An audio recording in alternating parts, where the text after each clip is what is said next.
So yun guys, morning, time check, 5 o'clock sakto. So ngayon, quick ride lang tayo. Half day ride sa Tagaytay. Sige, prepare muna ako.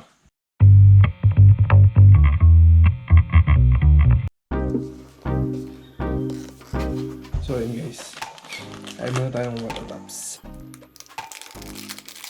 Naman na lang natin konti yung tiyan natin bago tayo mag-ride. Tapos, baka doon na tayo sa taas mo. Alimusan.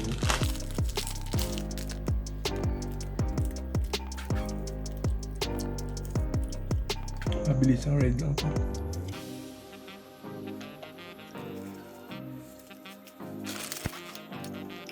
Wala. Bilis na tayo. Bilis na. Okay, mamaya na lang ulit pag nasa daan na tayo. Alright.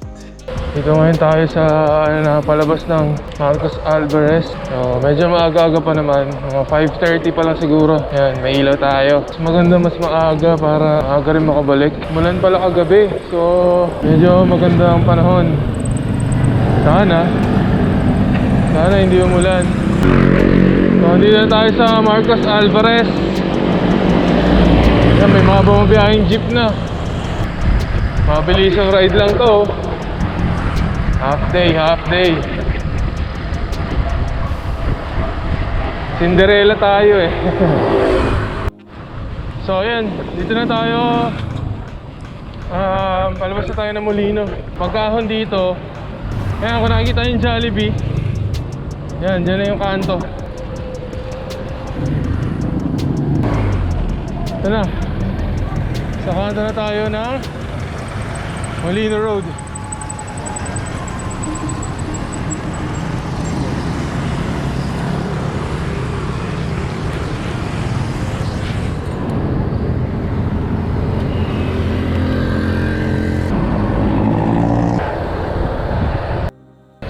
Chill ride lang tayo. Wala naman tayong kasama. Wala yung malalakas natin kasama eh. So saktong papawis lang. Naku, sana hindi umulan mamaya. Madalim ang kalangitan doon sa bandang dulo. So ano ba magandang pag-usapan ngayon?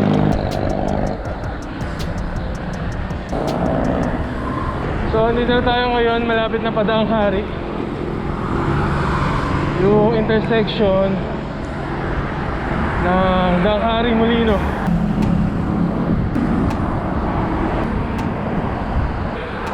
Ano ba magandang pag-usapan? Siguro yung ano na lang, bakit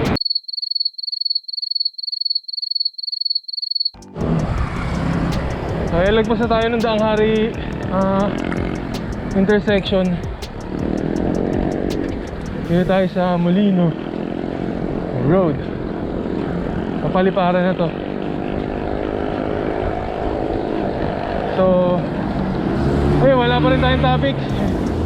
Siguro pag-usapan natin bakit gravel ang binili kong bike ngayon. So galing ako mountain bike, fixed gear, tapos gravel. Ay sorry, may folding pa pala ako dati. May folding bike ako. So ayan, Molino Paliparan Road na tayo. So bakit nga ba gravel? Yung gravel wala naman talaga yung dati pa eh. Dati ano lang, mountain bike tsaka road bike lang, ganun. Or folding bike. Parang ngayon lang yata na-discover yung gravel bike. So parang ano siya eh, cyclocross. Pero yung mga tires niya more on parang mountain bike, gano'n. Mas maliit lang ng konti. I mean, mas manifest. So bakit gravel? Kasi nung dati naman nagbabike ako, minsan lang ako mag trail. Tapos medyo yun, marami yung mga road bike sana yung bibilin ko. Kaso naisip ko, madalas naman na mga binabikan ko is malulubak din, ganyan. Kaya bili ko na lang yung gravel. Dito kasi sa atin, alam mo naman yung daan. Kahit nasa mga highway ka, malubak pa rin. So tingin ko parang yung gravel yung pinaka-swak talaga dun sa riding style ko.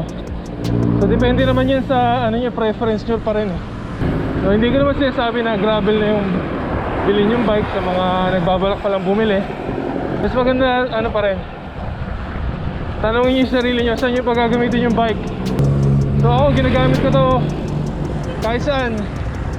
Minsan nagdi-deliver ng itlog, ganyan, or mga stickers. Tapos yan, nagra-ride din. So depende pa rin sa inyo. Itong bike ko pala is Traction Grit. So ang brand niya ay Traction, tapos model niya ay Grit.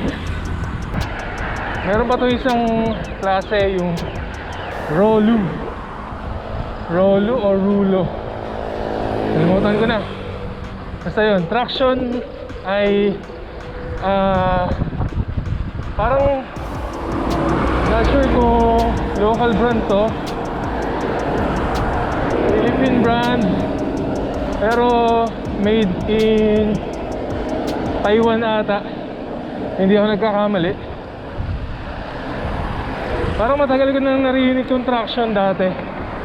Mga parts pa lang sila eh, way back 2007, gano'n. So yun, mabusan pala ako ng SD card. So ngayon lang ako nakapag-record ulit. Nandito na ako sa may Paligawan ba to? Basta papuntang Tagaytay na to. Silang Cavite na. So yan, puro ahon ulit. Let's go.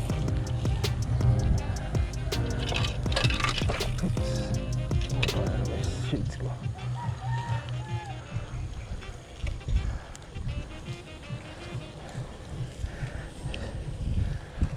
So yan, ahon na naman.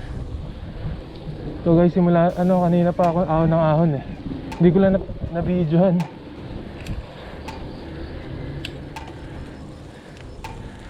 So ano nga ba ulit yung pag-uusapan natin dapat? Yun, yung gravel bike. So ayun nga, kaya gravel bike kasi tingnan mo naman, puro road naman yung pinupunta natin. Tapos lubak-lubak lang. Grabe, pagod na ako. So ayan, solo ride pala ako ngayon. Wala mag-isa. Tingnan natin kung anong oras tayo makakabalik. So dinaanan na natin yung Bulwagan. Mamaya baka doon tayo kumain. Kaya dito tayo dumaan pala. Kita nyo naman, konti lang yung mga dumadaan sa sasakyan. Tapos presko pa. So ayun, mas masarap dito dumaan kaysa sa highway.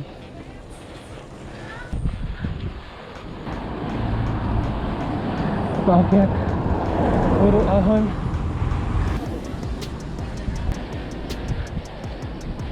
So pag inaraw-araw mo to, okay lagi ka dito.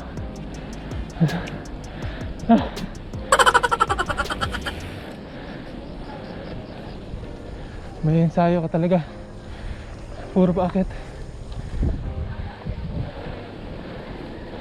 Weekend warrior lang kasi ako eh. Kaya ramdam ko yung mga akit dito. Pero pag yung lagi ka talaga nagbabike, wala, panis na sa'yo ito. Pero ako, hingal na ako.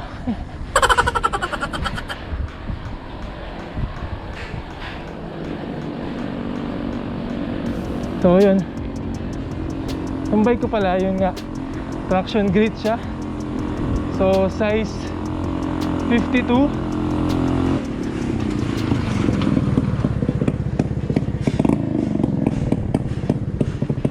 Size 52 siya, medium. Yun. Medyo maliit siya sa akin. Well, pabor sa akin yun kasi gusto ko yung yung medyo relax na position. Yung medyo hindi masyadong yukong-yuko. Katulad ng pag naka-road bike. Kaya pansinin nyo, pag binike check natin tong bike ko, tinaas ko yung una pala binaliktad ko yung stem, tapos tiningala ko rin yung handlebar para medyo relax. Hindi naman tayo kumakarera. Nung pahirapan ko ito nakuha, as in nag-leave ako isang araw para maghanap ng bike. Yun yung kasagsagan ng pandemic eh. Nag-leave ako, tapos punta ako ng Quiapo, ng Cartimar. Wala akong mahanap. As in puro kung meron man, walang size ko, maliit. Ganyan. Tapos ayoko nung mga components. Ayun, sakto, nung pauwi ako, naisipan kong pumunta dun sa isang bike shop sa Makati, Bike Town Cyclery. Ayun. Sakto pag medyo hindi ako maasa dun kasi yung mga tinta nila dun puro mga high end. Yung budget natin pang lang, saktuhan lang. So ayun, sinuwerte. Pagtanong ko, meron pang traction grip. Pero yun nga, size 52. Eh, ang size dapat, kung susundin natin yung size talaga sa height ko, 6 flat ako eh. Kung susundin natin, nasa ako, large to extra large dapat. Pero since yun nga, okay lang sa akin yung hindi aggressive yung position, so kinuha ko na siya. Eh, ang dala ko nun, scooter lang. Kasi nga, para madaling mag-ikot-ikot. Eh, tinanong ko yung tao dun sa Bike Town. Sabi niya, sir, para safe, ipag-grab nyo na lang or pick upin nyo na lang, gano'n. Ayun. Eh, since yun nga, malaki yung box, sabi ko, sige, balikan ko na lang. So, binayaran ko muna para ma-reserve na sa akin kasi yun nga, panigurado pag may nakakita nun, kukunin na yun. So, yun, binayaran ko na siya, tapos umuwi ako sa amin. Umuwi ako na sa sakyan at binalikan ko na lang kinabukasan ba or kinahapunan, kasi hindi ko na matandaan. Basta yun, binalikan ko. Tapos yun, nakuha ko na. Masaya na ako. Ngayon, ang dami na naghahanap ulit ng bike. Kasi nga, kumbaga ito yung bagay na sports talaga ngayon. Ngayong pandemic, less contact, tapos pwedeng social distancing. Ang dami naghahanap ngayon. Eh, as per traction mismo, baka sa pa sila next year. Oh no! Next year pa sila magkakaroon ng stock. So, pahirapan talaga, lalo na ngayon yung nauso yung gravel bike. Yan. Kaya siguro swerte na rin ako, binigay talaga sa akin ni Lord. Yun, bakit ulit tayo, pagod na ako. So yan, nasa Tagaytay na tayo. Ito na yung Tagaytay Santa Rosa Road. Pa-picture lang tayo sa Starbucks, tapos baba ulit.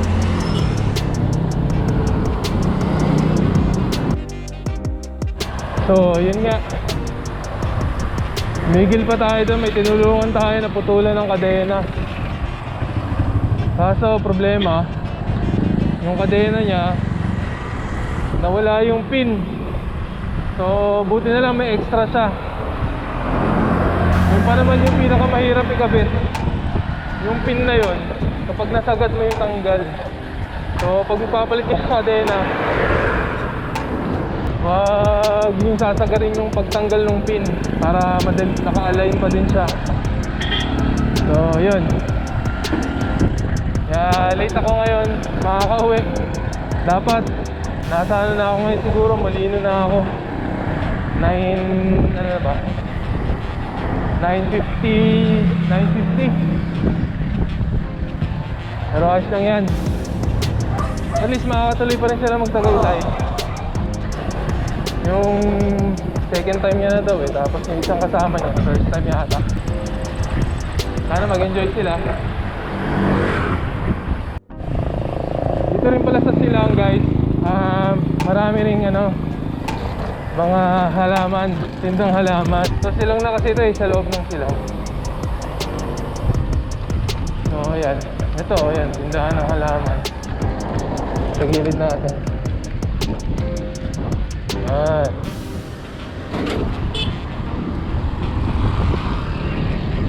So mga plantita dyan, dito lang yan sa silang, sa loob. Sa loob kayo dumaan, huwag dyan sa highway. Sa highway medyo may konting dagdag sa presyo. Kasi siguro nagbabayad sila ng nagbabayad sila ng upa. Siyempre highway yun, mas malaki upa dun, malamang. Dito konti lang, maliit lang siguro ang binabayaran nila. Malapit na tayo dun sa sa labasan.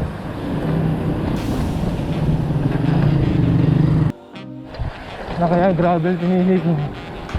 Ayan yung mga daanan dito. Lubak.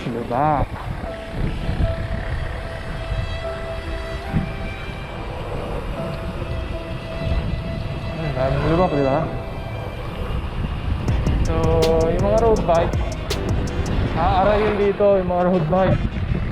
Kasi manipis lang yung gulong nila, tapos slick tires pa.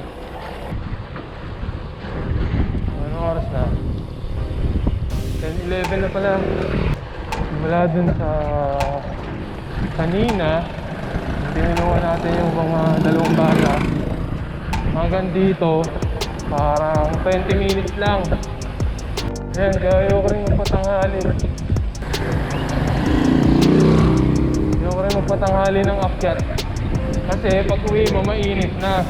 Pero buti ngayon, hindi siya ganun kainit. Sakto lang. Relaxing pa rin yung init niya, hindi yung nakaka-stress na init. So, ayan o. Diba? Sakto si gravel dyan. Walang daya. Kita, walang daya. Hindi nga lang, medyo masakit sa kamay. Ayun o. Diba? Ano naman yung mga dinadaanan natin dito. Kung road bike yan, ako, aaray yan. Wala, meron lang tayong kasabay na truck. Medyo mabagal. Mabagal din tayo. May river crossing to, diba?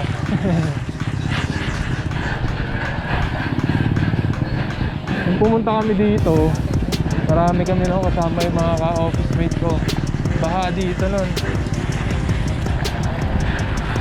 Kaya hindi sila dito dumaan pa uwi. Nag-Amadeo na lang sila. Mahirap para sa kanila kasi yun. Dito pa dumaan pa uwi. Sira yung bike nila. Tsaka baka masemplang pa. Kaya maigi na yung safe. Doon sila sa Amadeo. So ito yung dinaanan natin kaninang papunta. So, hindi ko na na-video kasi nag full SD card na tayo eh. Kaya yun, hindi ko na na-videohan. Pero, ayan o, makikita nyo, lumak-lumak din. So, talagang okay yung gravel bike. Pag yung mga ganito yung pupuntahan mo, yung hindi naman asphalt road.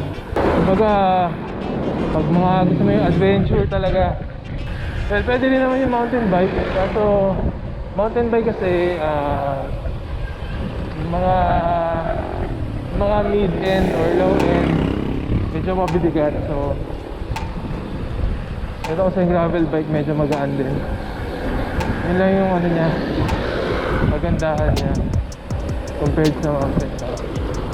Pero syempre, comfort, mountain bike pa rin. Kasi may suspension yung mountain bike eh. Oh, ayan oh. Yung sabi ko, lusong, tapos arms na malaki.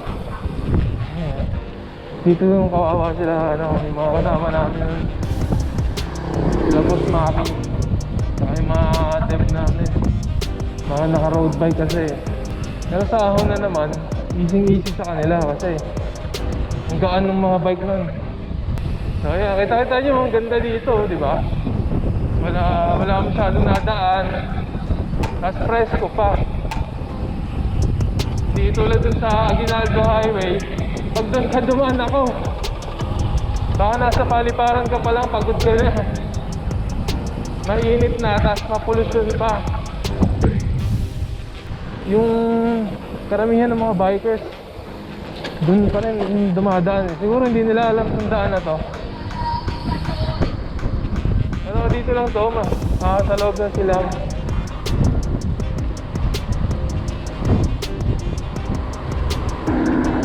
Ang tamang bati lang, mga tropang bikers. Hindi na tayo masyado nakapag-video kasi tinitipid ko rin yung SD card. Maubos na. Pero yun nga, pauwi na rin naman tayo. Tapos sa gravel bike naman, nagawa tayo isang vlog. Bike check natin tong bike ko para makita yung spec. So yun lang guys, update ko kayo mamaya pag malapit na ako sa bahay. Dito na tayo sa Dasmariñas, Cavite. Dasmariñas na tayo. Lapit-lapit na guys, konti na lang. Makakauwi na tayo. Medyo mainit-init na. Alas 11 na ata. Makabot pa naman tayo before lunch. Kaya okay lang. Chill lang. Alright. Really?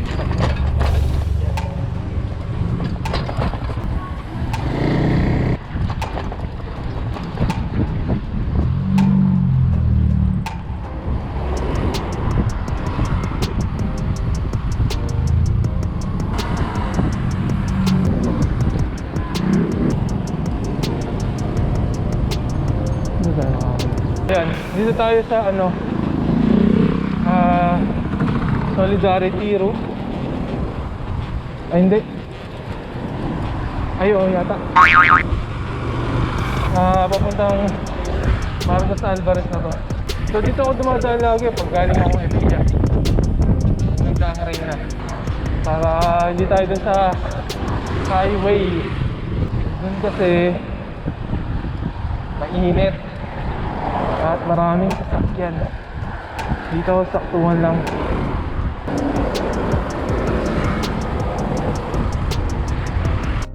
So yun guys, na tayo sa Marcos Alvarez. Malapit na tayo sa bahay. Time check, 11:32.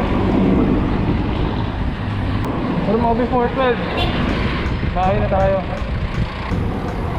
Yan, update na lang guys pag malapit sa bahay.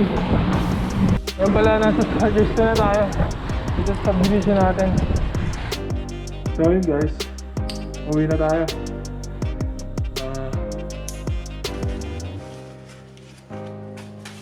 Before 12 pa rin yata yung oras. So abot tayo sa half day. Yun. So dito ko na tatapusin guys. Mag